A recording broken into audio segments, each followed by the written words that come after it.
Chapter 11. Elizabeth was pacing back and forth in the Wakefields' living room, looking nervously at her watch. It was a little after 4:30, and Jessica still wasn't back. She said the show would be over by 4 o'clock, Elizabeth thought anxiously. So where is she? For what must have been the dozenth time, she went to the window and looked down the street, hoping to see the Fiat. But there were no cars driving by. What if Geoffrey wasn't there when she showed up? What if he had changed his mind and decided he never wanted to talk to her again? After what she'd said, Elizabeth cringed every time she remembered her parting words that day at lunch. How could she have been so cruel? Enid was right. Geoffrey was just a sensitive, caring guy. So maybe he was a little possessive. Wasn't that better than if he didn't care about her at all? She felt awful. The truth was that she loved Geoffrey very much. It had taken her a long time to realize that, but she did. Now Elizabeth was facing the difficult truth that she might be grappling with the problem of divided loyalties. Maybe she did still feel something for Todd. She knew in her heart that any romantic attachment she had ever had to him was gone, but she felt she still owed him some kind of special loyalty. Had she been wrong to assume that the banquet with Todd ought to take precedence over the opening night festivities at Mont Blanc? All Elizabeth knew now was that she needed to talk everything out with Geoffrey. Only this time we really need to talk, she said aloud. Not accuse each other or shout at each other, but really talk.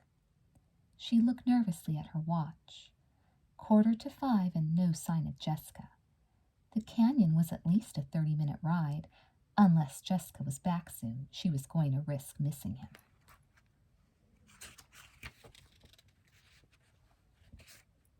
A few minutes later, Elizabeth had looked up the number of the television station where the Trivia Bowl was taking place and was on the phone. She wasn't going to let her twin mess things up again. If Jessica wasn't on her way home already, Elizabeth was going to let her have it. To her annoyance, the receptionist kept her on the phone for ages. First she put Elizabeth on hold, then started to ask what she wanted, and then put her on hold again. Finally, Elizabeth was allowed to ask her question. I'm looking for a girl named Jessica Wakefield. She was a contestant in the Trivia Bowl competition this afternoon, she explained. Is she still in the studio, or has she gone home? Just a minute, the receptionist said curtly. She was away for what seemed ages, and Elizabeth fidgeted and glanced at her watch. 5 o'clock already? What on earth could the receptionist be doing? I'm very sorry, but she isn't here, the woman said at last, sounding as though it were all Elizabeth's fault. They've all gone to celebrate at some restaurant. Would you like to leave a message? Elizabeth blinked. They've gone to a restaurant? She repeated dully. She couldn't believe her ears. Do you know which restaurant? She asked, fighting to stay calm. Sorry, the receptionist said. I have no way of knowing. Thanks, Elizabeth said, hanging the phone up with trembling fingers. She couldn't believe it. How could Jessica do this to her? It was 5 after 5. Unless she could find a car to borrow in the next 20 minutes, there was no point in trying to meet Geoffrey. His note had made it clear that he would wait for her only until 6 o'clock. Shaking with anger and anxiety, Elizabeth dialed Enid's number. Liz, is anything wrong? Enid asked sleepily. I was just taking a nap. Enid, is there any way I could borrow your mom's car? I know it's an incredible imposition, but I have a crisis, and Jess has the Fiat, and neither of my parents are at home, and I need to meet Geoffrey at Las Palmas Canyon in the next half hour.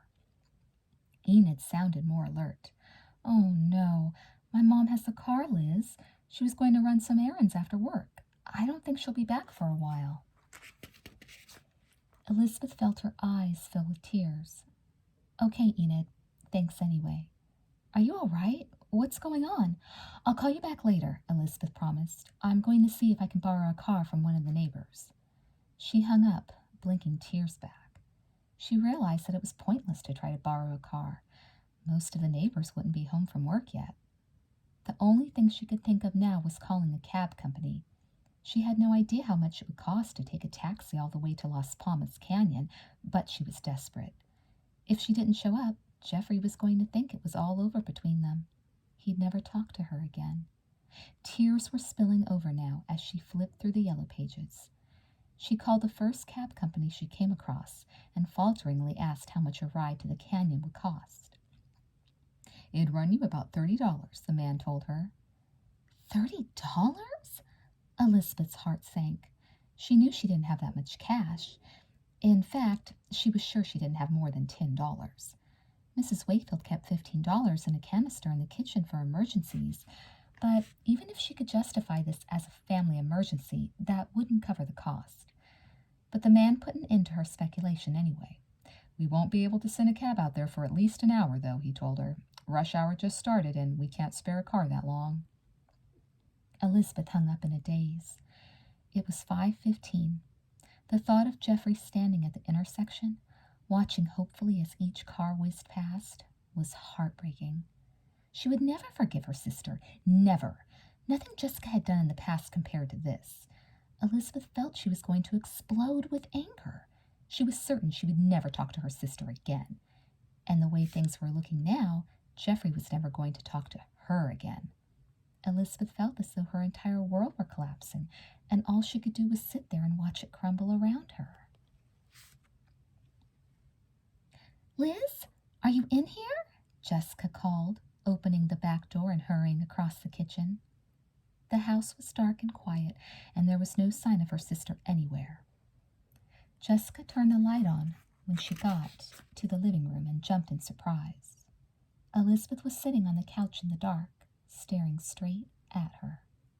Jessica couldn't believe how strange she looked. Her face was expressionless, but her eyes looked stormy. "Liz, you're never going to believe what happened. We won!" Jessica exclaimed. "Amy and I won. We get to be on the first live televised Trivia Bowl, and you'll never guess the question that broke the tie," she added, giggling as she remembered. Elizabeth just stared at her, not saying a word. "Is something wrong?" Jessica asked, worried. She couldn't remember ever seeing her sister look this way before.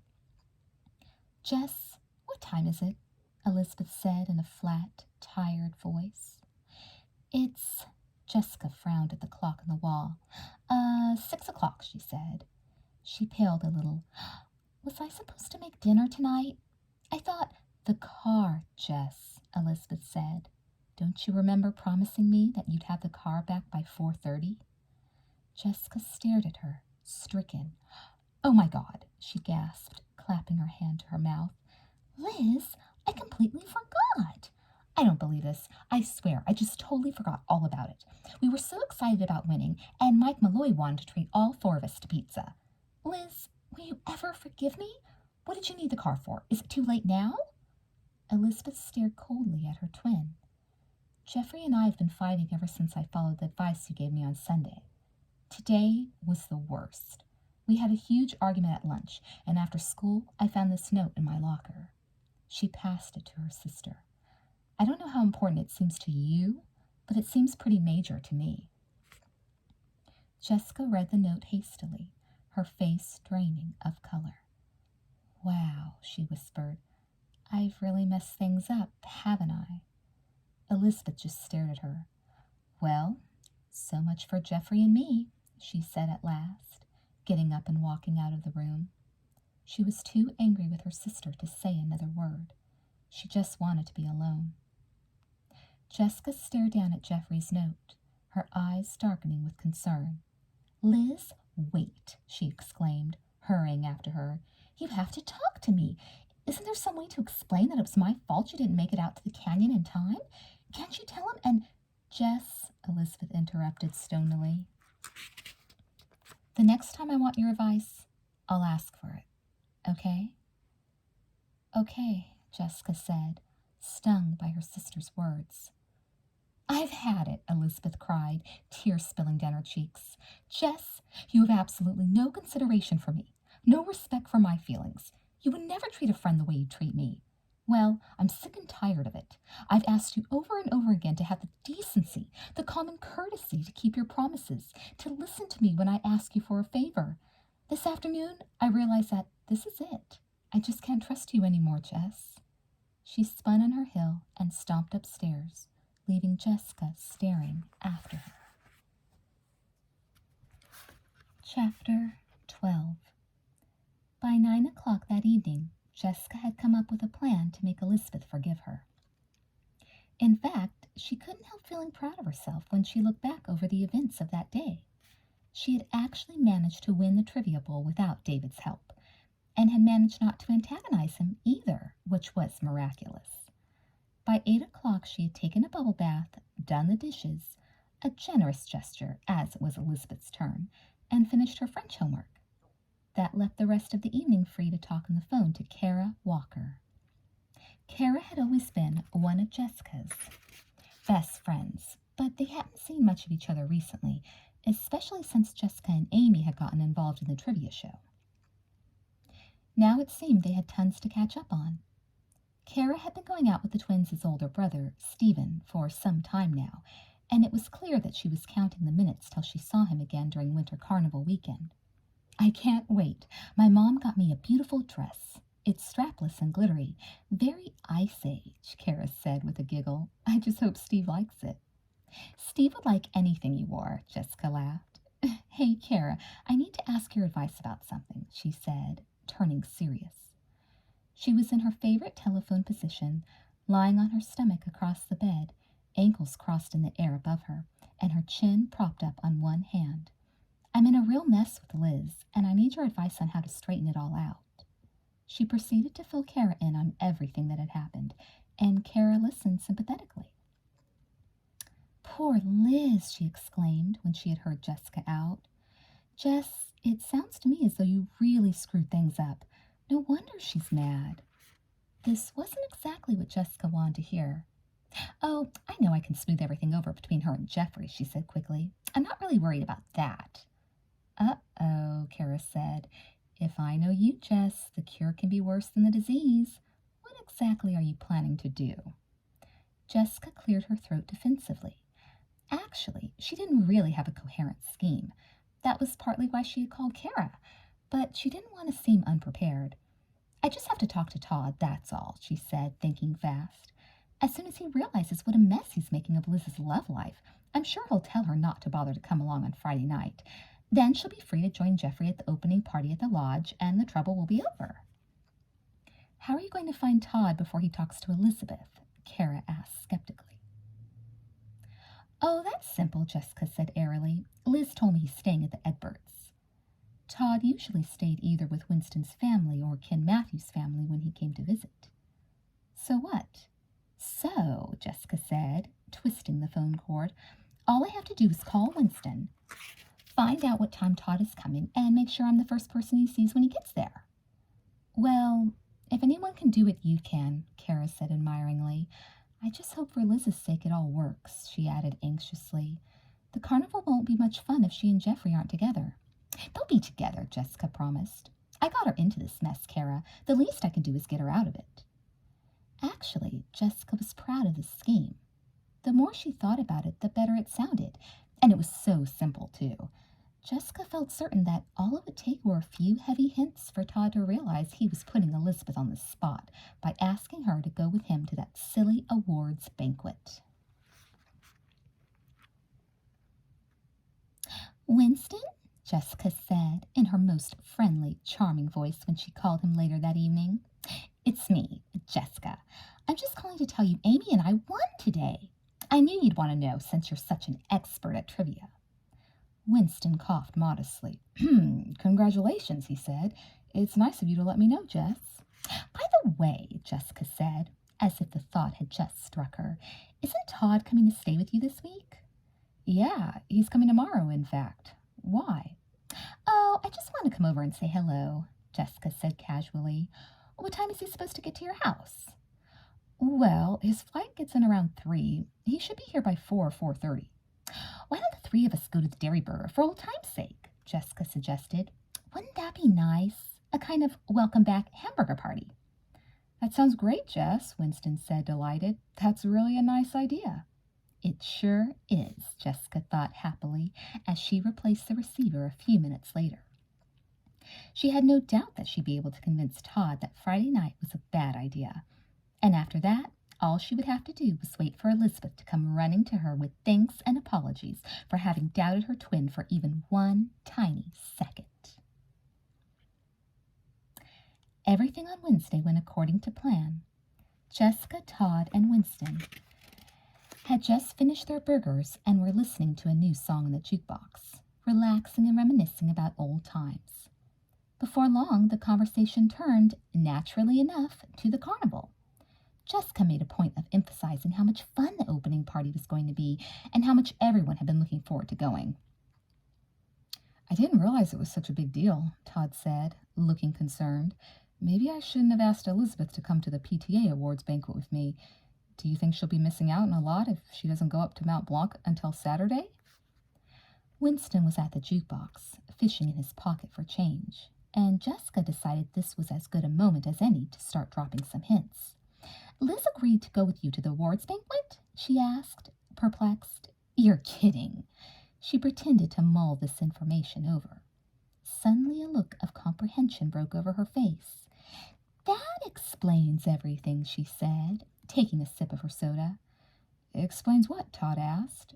Jess, have I made some kind of mistake or something? Jessica shook her head quickly.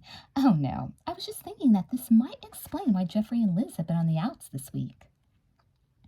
Todd looked distressed. You think Jeffrey's mad because Liz is coming to this banquet with me?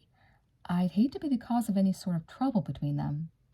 Well, I don't want to say one way or another, Jessica said coyly, but I know they've been really upset with each other. And now that I think of it, it seems like Jeffrey has a point. The opening party is an awfully big deal, Todd. I guess Liz just feels kind of obligated to come with you.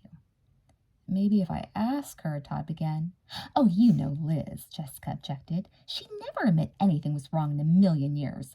She's so sensitive and thoughtful when it comes to things like this. Todd looked upset. What should I do, Jess? Should I just tell her I don't want her to go with me? Would that free her up to go with Jeffrey on Friday, the way she'd planned? That's a great idea, Jessica exclaimed, noticing that Winston was coming back to the table. Let's drop it for now, she added, in a low voice, putting her hand on his arm. I'm sure the two of you will be able to straighten everything out. Todd nodded, looking puzzled and distracted. Jessica couldn't help feeling triumphant. She was convinced she had everything under control now. All Todd had to do was be a gentleman and quietly back out, and Elizabeth would be free to spend Friday with Jeffrey, and everything would be back to normal again. Elizabeth had been looking forward to seeing Todd, but she couldn't help feeling he was acting peculiar. It was Wednesday evening, and he had come by and asked her to take a walk with him. We need to talk, he had told her, looking at her closely. It's been ages, and I want to find out everything that's going on with you. That had sounded all right, but once they actually began talking, Elizabeth noticed that Todd seemed tense. She kept feeling as if he were trying to find something out, but she couldn't tell what it was. How's everything going at school? How's the Oracle? He asked her. Fine, Elizabeth said, wishing she could sound more convincing. I guess things have been kind of, I don't know.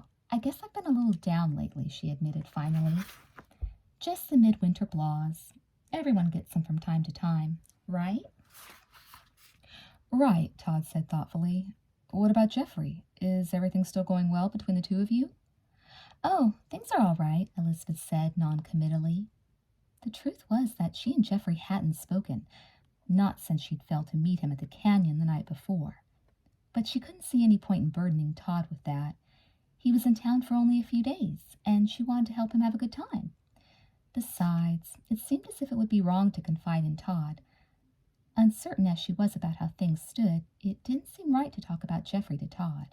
It seemed a betrayal of Jeffrey's confidence. This party on Friday night, Todd began, looking at her closely. It's kind of a big deal, isn't it? You mean the party up at Mont Blanc? It's not that big a deal, Elizabeth said quickly. Are you sure? Because I was thinking about it, and it seems kind of silly for you to come to the banquet. I mean, It isn't like you were really all that involved in the program. Why don't you just go up to the lodge with everyone else on Friday afternoon? I'll come up Saturday and we'll have plenty of time to see each other anyway. Elizabeth colored. Are you saying you don't want me to come with you on Friday? She asked. She couldn't believe her ears.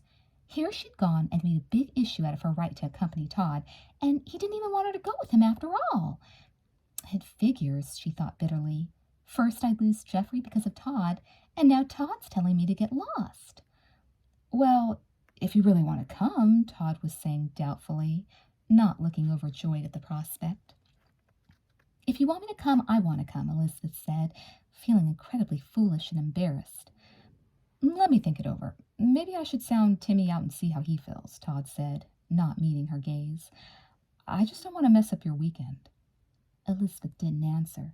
She didn't see how her weekend could get any worse at this point, but she didn't see what good it would do to tell Todd the whole wretched story.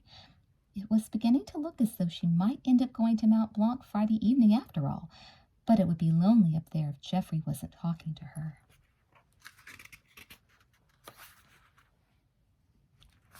Chapter 13. There really doesn't seem to be any point in having classes this morning, Nora Dalton, the pretty young French teacher, teased her class. Your heads are all in the clouds today. In the mountains, actually, Winston said, grinning. Mont Blanc.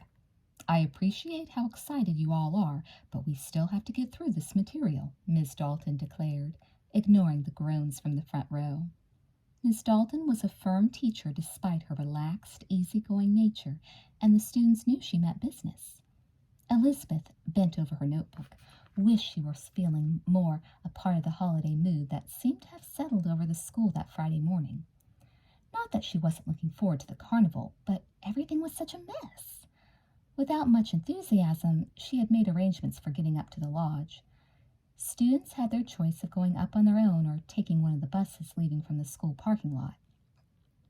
The juniors and seniors were getting out early so that they would have time to go home and get their things, but Elizabeth had brought her duffel bag with her to school that morning so she could stay and catch up on some work at the Oracle.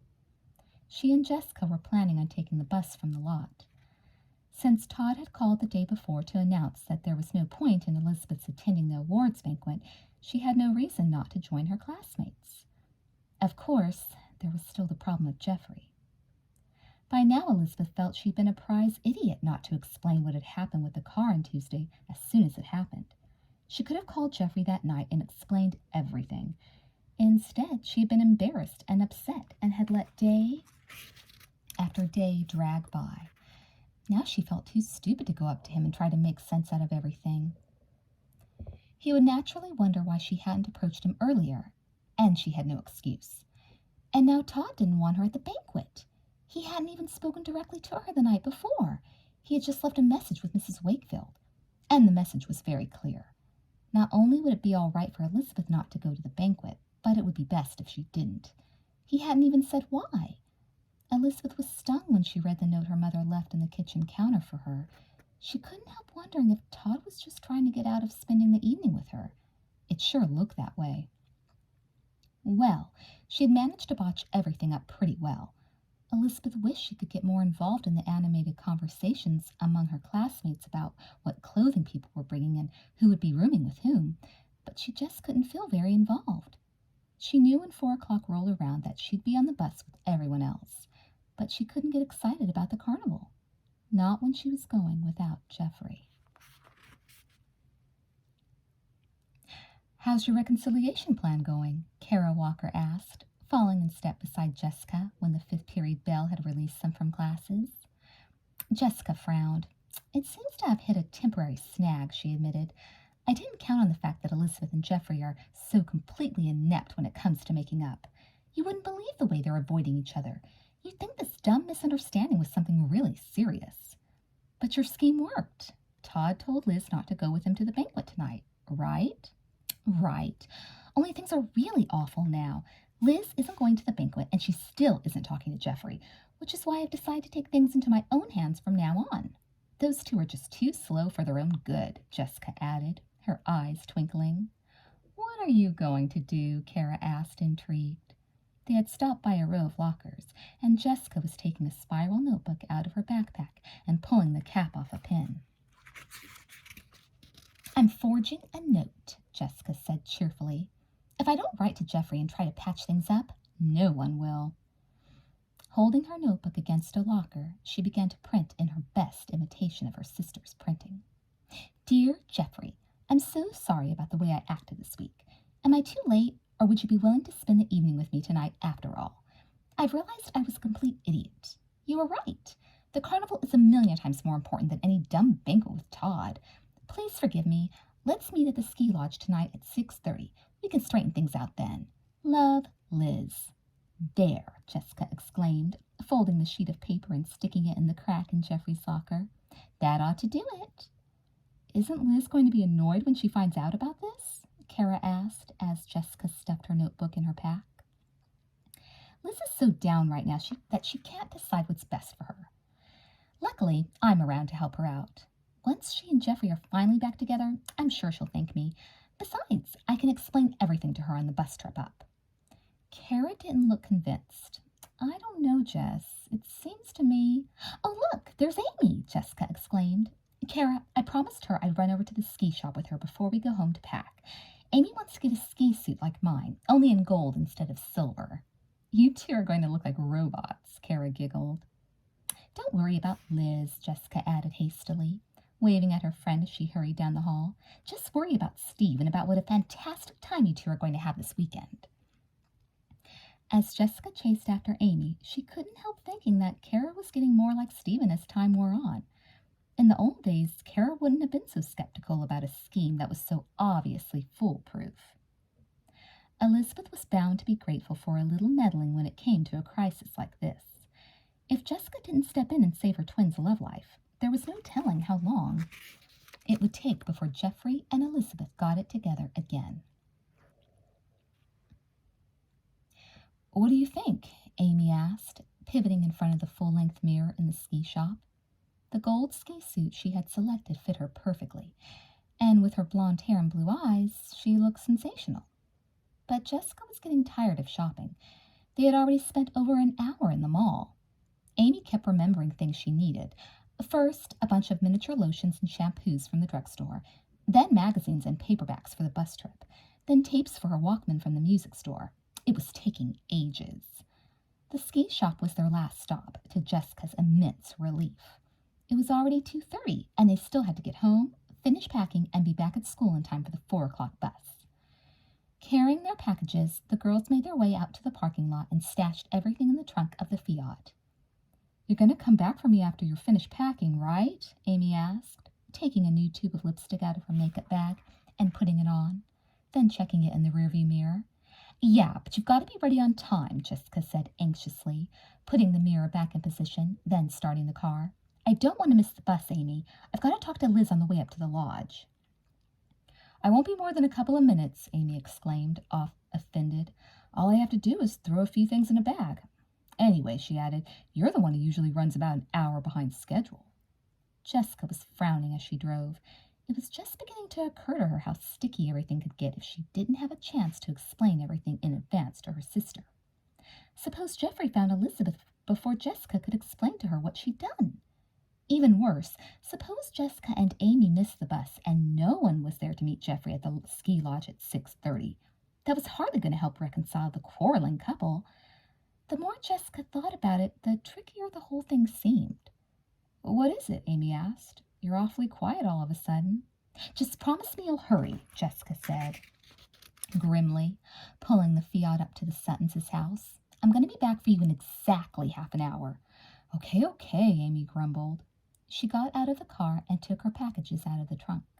She barely had time to close the door before Jessica had pulled out of the driveway with a squeal of tires, leaving her astonished friend staring after her. By 3:30, Jessica was a wreck. She was pacing back and forth in Amy's bedroom, alternating between reproaches and pleas. "We've got to hurry," she shrieked, then added a beseeching, "Please, Amy, can't you pack just a little bit more quickly?" But neither approach seemed to help.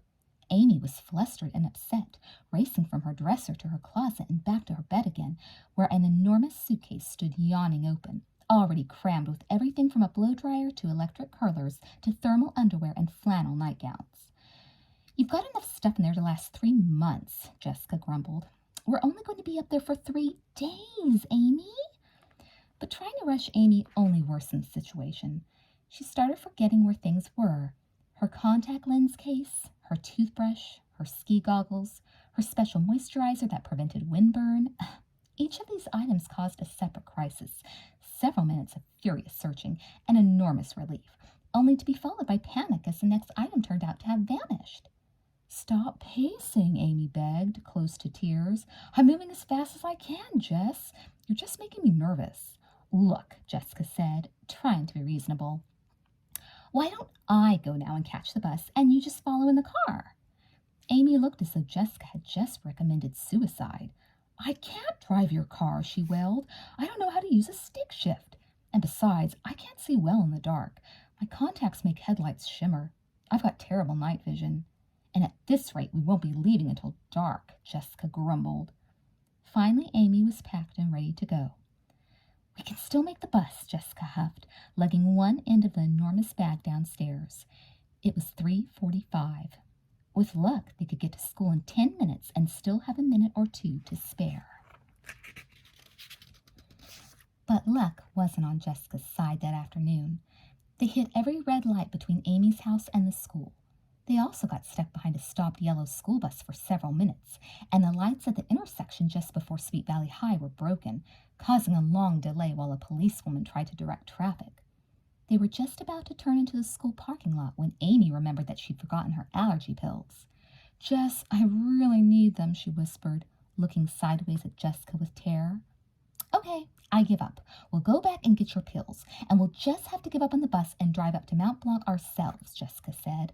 "I'll have to let Liz know, though. She'll be really worried if I'm not in the bus." At the other end of the parking lot, she could see students milling around the buses, waiting to board, but she couldn't spot her twin. Just then, a car horn beeped behind the Fiat. Looking in the rearview mirror, Jessica saw it was Sandra Bacon, one of the cheerleaders, and her mother.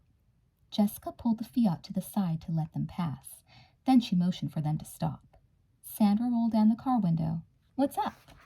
"Sandra, will you do me a big favor and tell Liz that I won't be on the bus and that I'm driving up in the Fiat? Tell her I'll explain when I get there."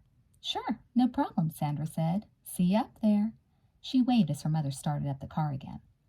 Jessica sighed. "Okay, Amy, let's go get your pills."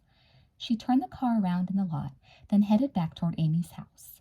On the way, she explained about the note she had left for Jeffrey and her concern about missing Elizabeth. "Oh, is that all?" Amy exclaimed, visibly relieved. "What's the big deal? All you have to do is catch Liz the minute we get up there." Looking considerably less guilty, she settled back in her seat. "I'm sure we'll beat the bus up there anyway." But not even Jessica's natural optimism could convince her that Amy was right. It seemed that there was a plot to prevent them from getting to the lodge on time. They had to stop for gas. Amy turned out to have dropped her keys somewhere in the depths of her monster-sized handbag, and they had to dig through all her junk to find them before Amy could let herself inside. Mrs. Sutton came home while Amy was getting her pills and wanted to talk to them about the upcoming weekend. And even when they were on the road, nothing went right. They got lost twice. Traffic was terrible. It seemed that everyone was heading up to the mountains for the weekend. "It's no good," Jessica declared. "We're not going to make it on time for me to talk to Liz before 6:30, she moaned, turning off the highway to the exit for Mont Blanc. "Well," Amy said philosophically, "you'll just have to save the day yourself, Jess." "What do you mean?" Jessica demanded. "Meet Jeffrey yourself and pretend you're Liz," Amy told her. "We should just make it to the lodge by 6:30. If you hurry, he'll never have time to worry about where Liz is." Jessica gripped the wheel tightly. "That's not a bad idea," she admitted. "It's kind of desperate, but I guess I'm in a desperate situation. I guess I can explain the whole thing to Liz as soon as I see her." "See, nothing's as bad as it seems," Amy said blithely, settling back to admire the gorgeous scenery as the jagged mountains rose around them.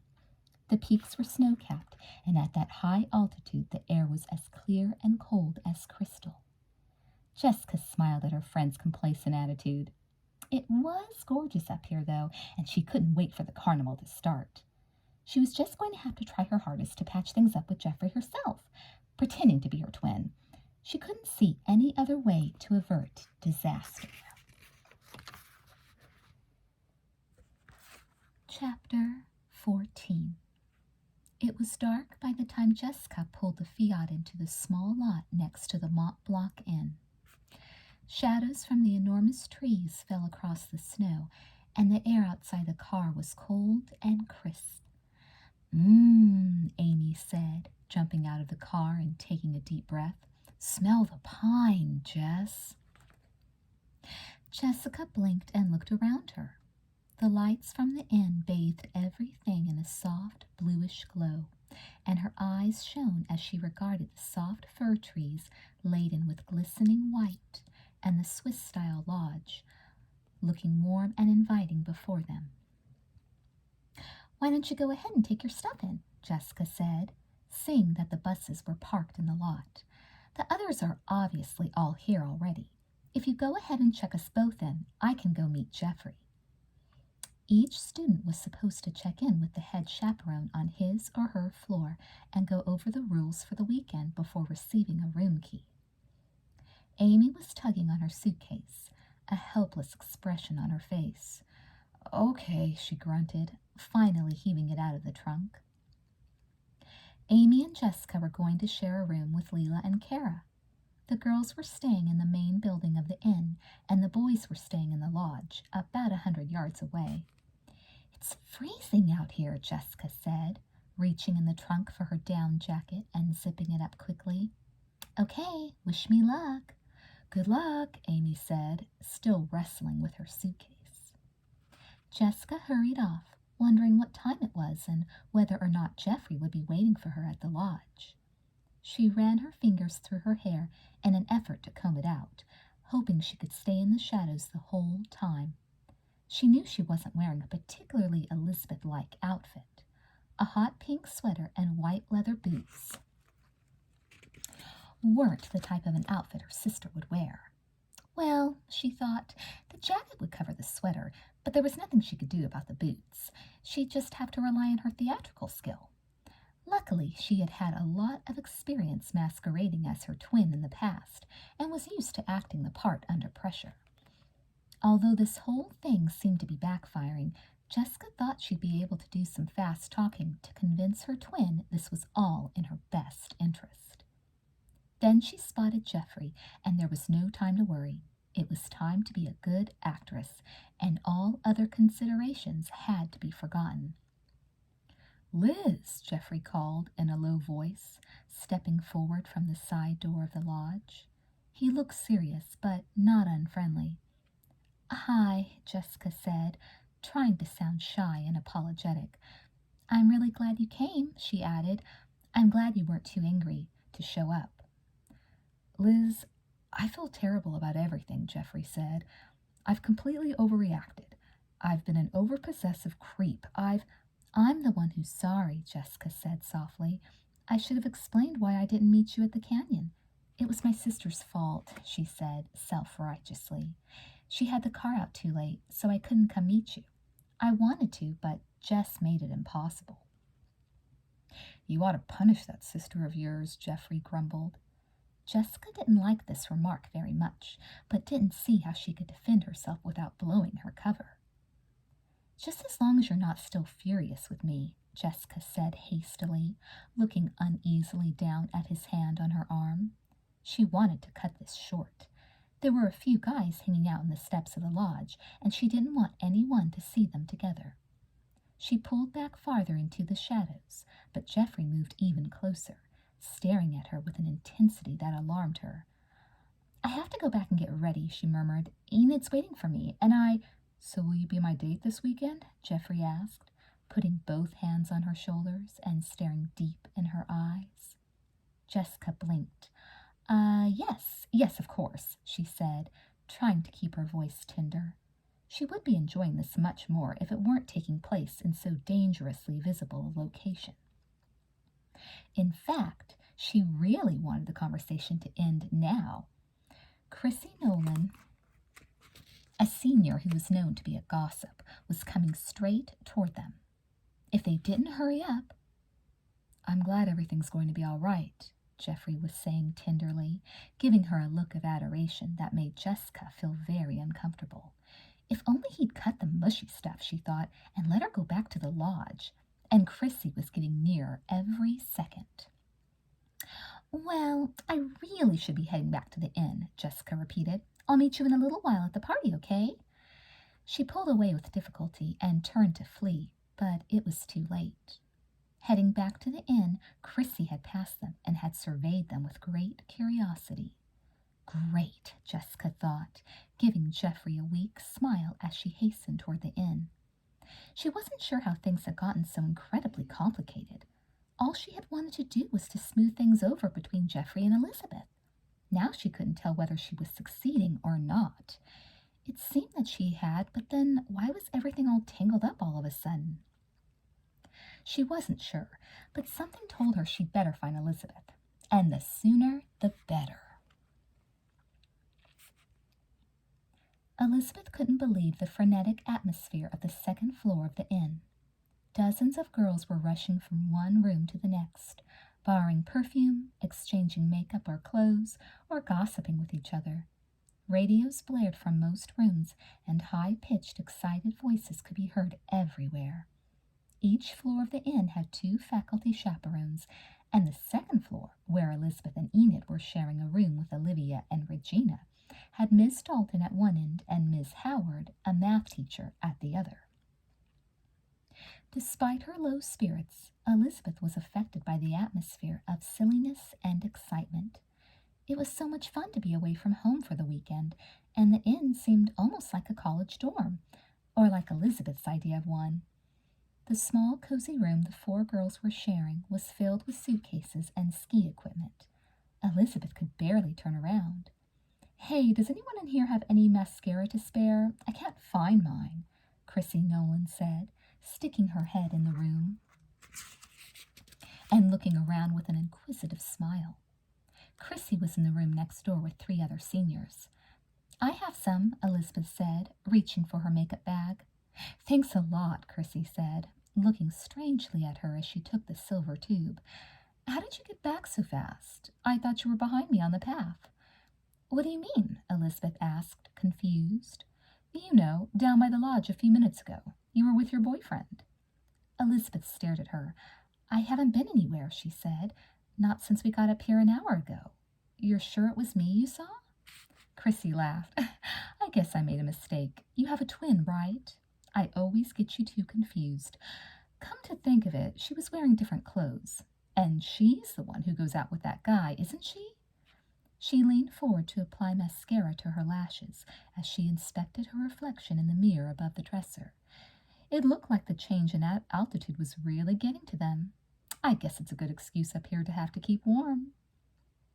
Elizabeth felt her face getting hot. She had no idea Jessica had arrived. And Jessica and Geoffrey together? Was it possible? Elizabeth couldn't believe what she had heard. She couldn't believe Jessica would do this to her.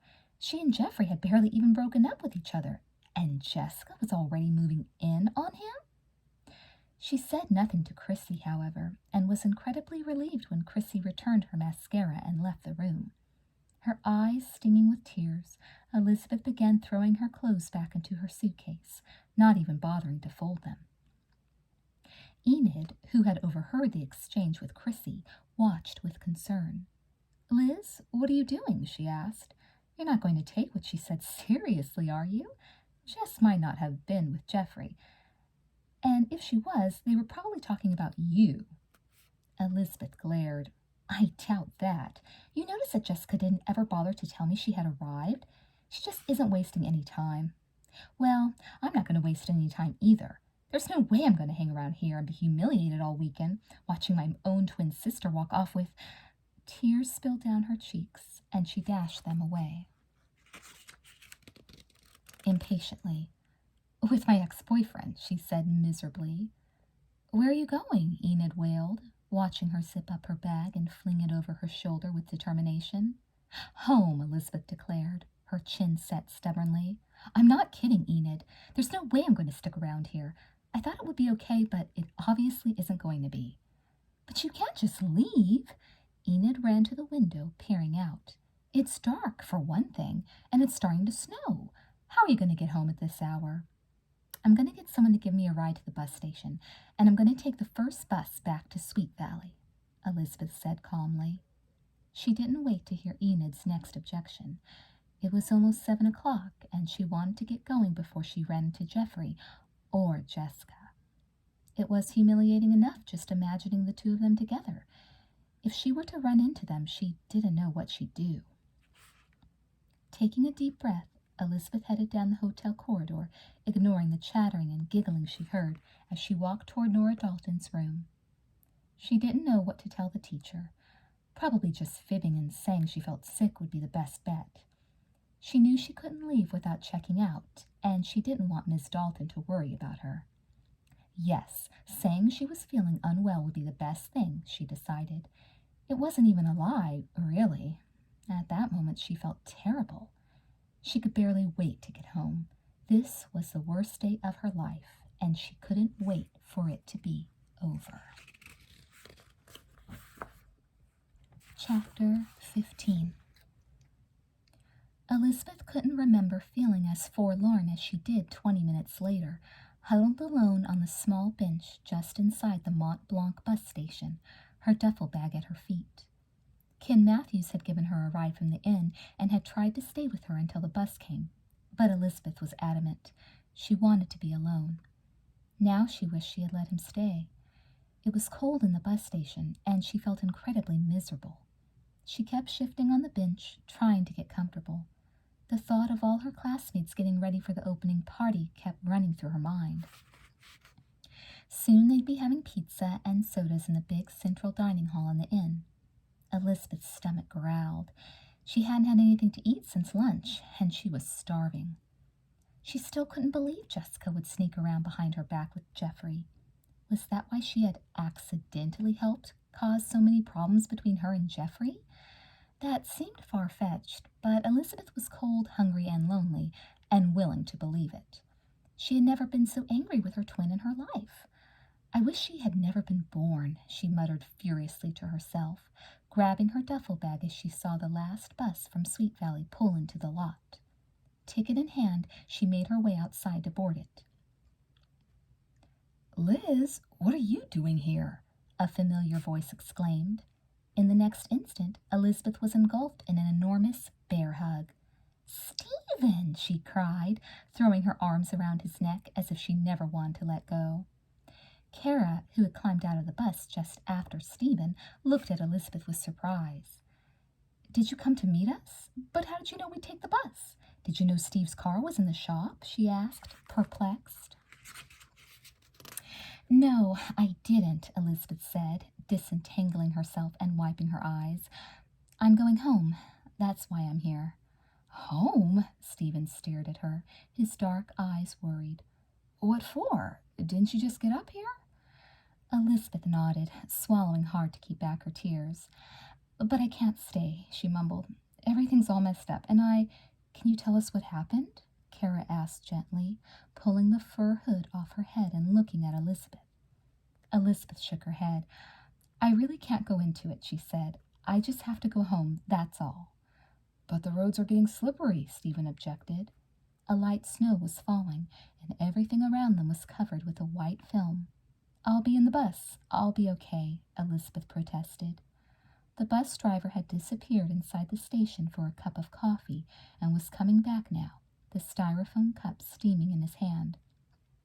"Any of you planning on taking the 7:15? If so, we're about to get this show on the road. I want to be back before the roads up here get nasty." Elizabeth jumped. "I'm coming," she called after him, grabbing her duffel bag. "Liz, please stay and explain what's wrong," Kara begged. But Elizabeth refused to listen. Giving her brother a quick kiss on the cheek, she lugged her bag up the steps into the bus and disappeared inside. She could see them waiting in the lot for the bus to depart, talking anxiously to each other and peering up into the bus. Elizabeth knew she had worried them, but she didn't care. All she wanted was to get home now and forget this entire dismal day.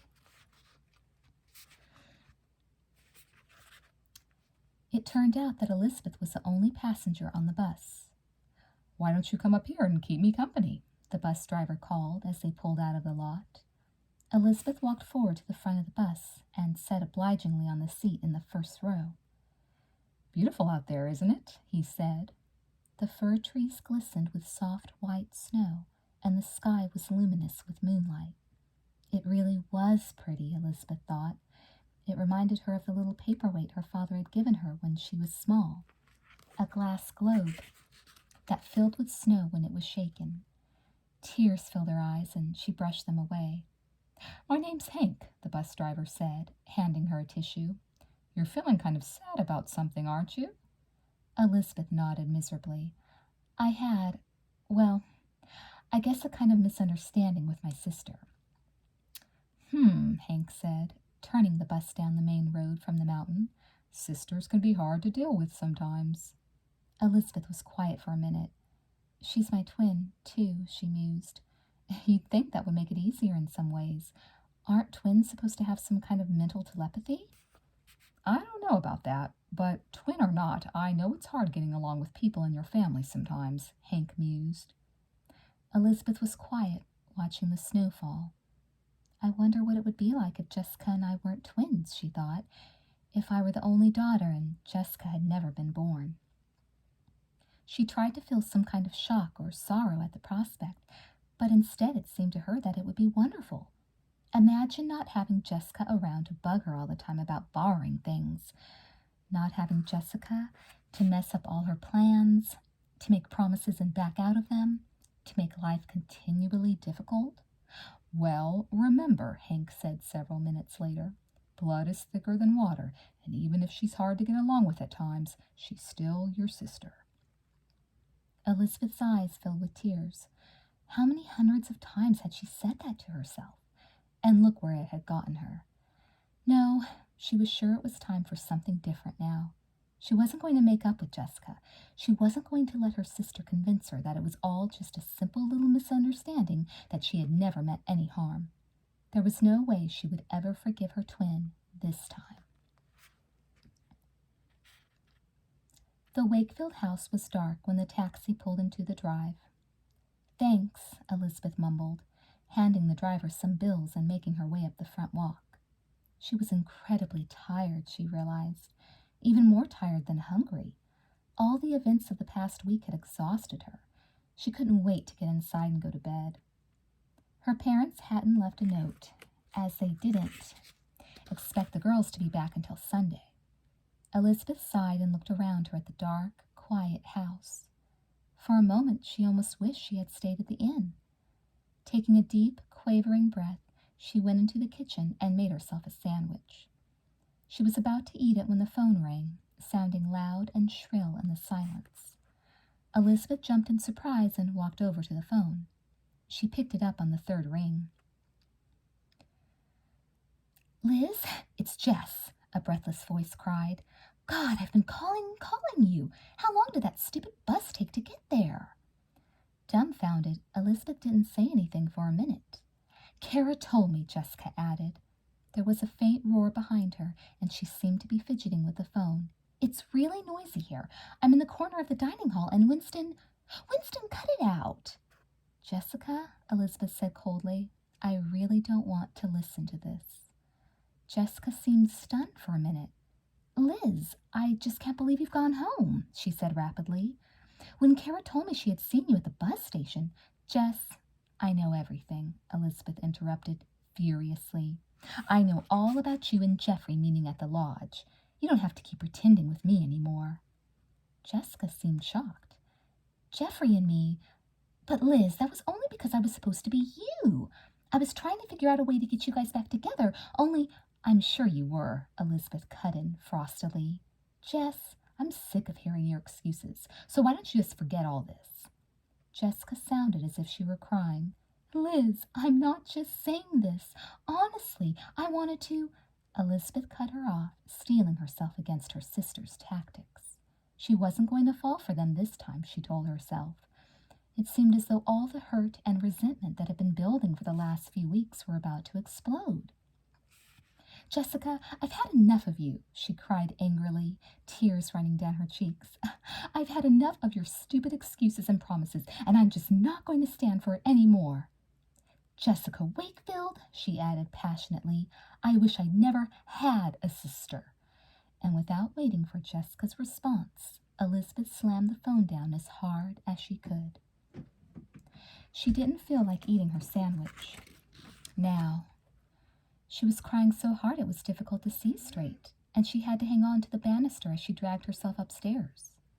Flinging herself down on her bed, she cried as if her heart were breaking. Finally, fatigue got the best of her, and she drifted off to sleep. It was heavy, fitful, unhappy slumber, filled with fragments of disturbing dreams. She was almost relieved when she heard the phone ring. It was probably Jessica again, she told herself, her anger returning, probably calling back with more ridiculous excuses.